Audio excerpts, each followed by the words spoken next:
Shalom.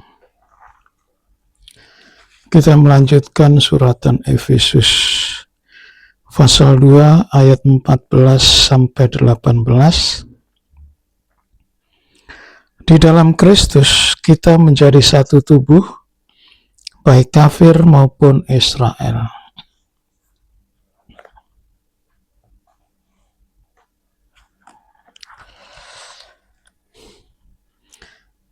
Ayat 14 kita membaca,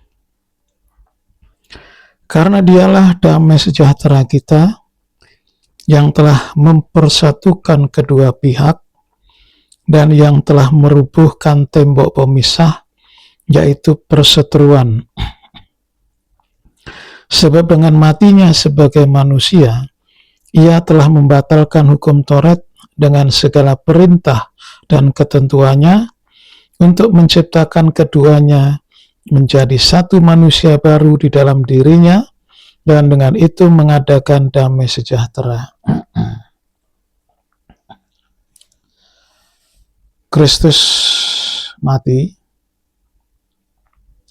dalam rangka merubuhkan tembok pemisah antara kafir dan Israel dan membatalkan hukum Taurat bagi Israel dengan segala ketentuannya. Ini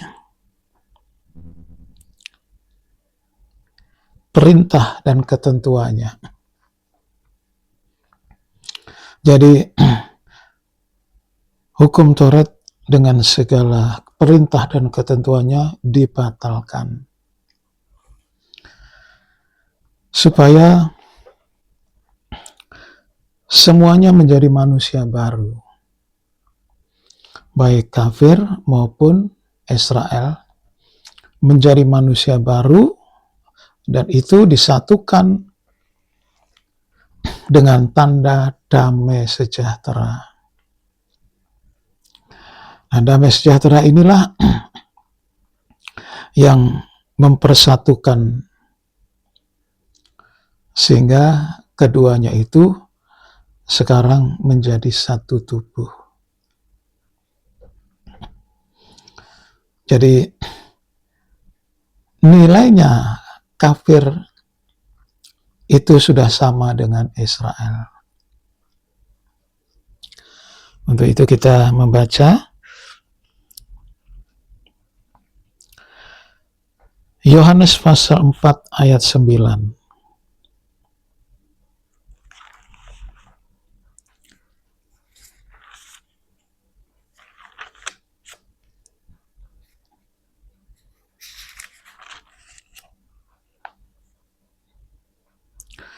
Maka kata perempuan Samaria itu kepadanya, masakan engkau seorang Yahudi minta minum kepadaku seorang Samaria?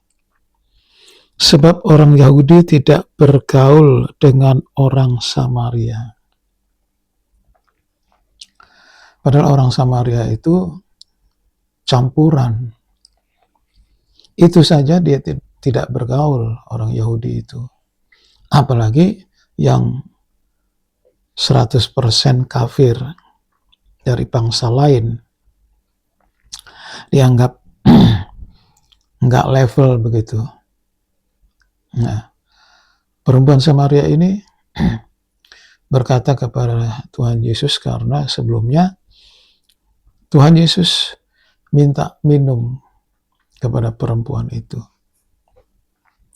Jadi bangsa Israel menganggap bangsa kafir itu bangsa yang tidak bertuhan.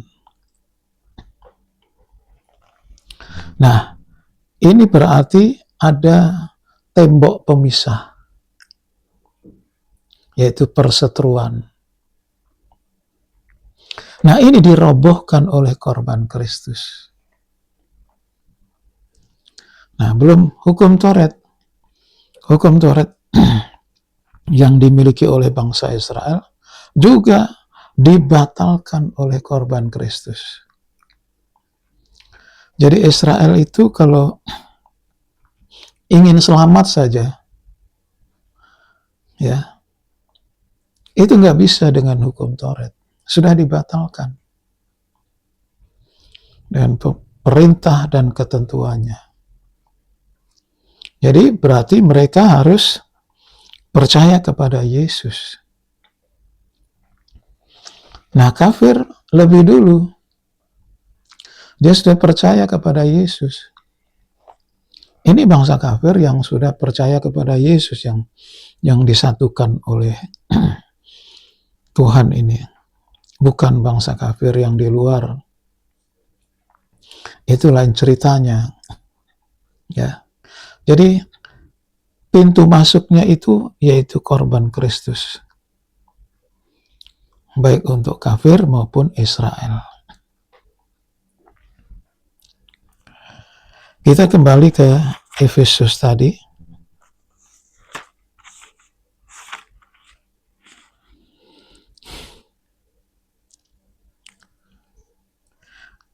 Ayat 18. Karena oleh Dia kita kedua pihak dalam satu roh beroleh jalan masuk kepada Bapa. Menjadi anggota tubuh dalam satu roh, kita menjadi anggota tubuh Kristus. 1 Korintus pasal 12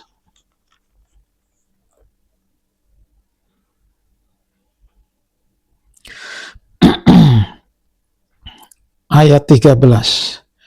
Sebab dalam satu roh kita semua, baik orang Yahudi maupun orang Yunani itu orang kafir, ya, baik budak maupun orang merdeka, telah dibaptis menjadi satu tubuh, dan kita semua diberi minum dari satu roh. Ini bisa masuk kepada Bapa untuk menyatu dalam kesatuan tubuh. Ibrani pasal 9 ayat 14. Betapa lebihnya darah Kristus yang oleh roh yang kekal telah mempersembahkan dirinya sendiri kepada Allah sebagai persembahan yang tak bercacat, akan menyucikan hati nurani kita dari perbuatan-perbuatan yang sia-sia, supaya kita dapat beribadah dan melayani Allah yang hidup. Ibrani pasal 10 ayat 19 sampai 21. Jadi saudara-saudara, oleh darah Yesus kita sekarang penuh keberanian dapat masuk ke dalam tempat Maha Kudus, karena Ia telah membuka jalan yang baru dan yang hidup bagi kita melalui tire atau tabir, yaitu dagingnya sendiri. Dan kita mempunyai seorang imam besar sebagai kepala rumah Allah. Jadi jelas di sini sekarang sudah terbuka pintu. Bagaimana bangsa kafir memanfaatkan? Yaitu lewat pintu yang sudah terbuka, sebab pintu tirai itu sudah ditembusi oleh korban Kristus, kematian Kristus. Berarti kita dengan leluasa masuk ke dalamnya. Menyatu dengan Israel. Dan Israel nanti, ya sekarang kita dulu. Kita rame-rame untuk masuk menjadi anggota tubuh. Kalau sudah jumlahnya nanti sesuai dengan kuota dari Tuhan, ditetapkan jumlahnya berapa kita tidak tahu. Tetapi pasti jumlah itu harus, karena seperti tangan ya, jari 5 tangan tangan kiri 5, tangan kanan 5. Itu harus digenapi, harus dipenuhi jumlah itu. Nah, kita berada di mana, itu nggak penting lah. Bagaimana Tuhan menempatkan, yang penting menjadi anggota tubuh. Dengan begitu, maka Israel nanti menyusul, dia menerima Yesus, sisa dari peperangan, sudah. Tuhan datang kedua kali, dan kita menjadi anggota tubuhnya. Sekian firman Tuhan hari ini. Amin.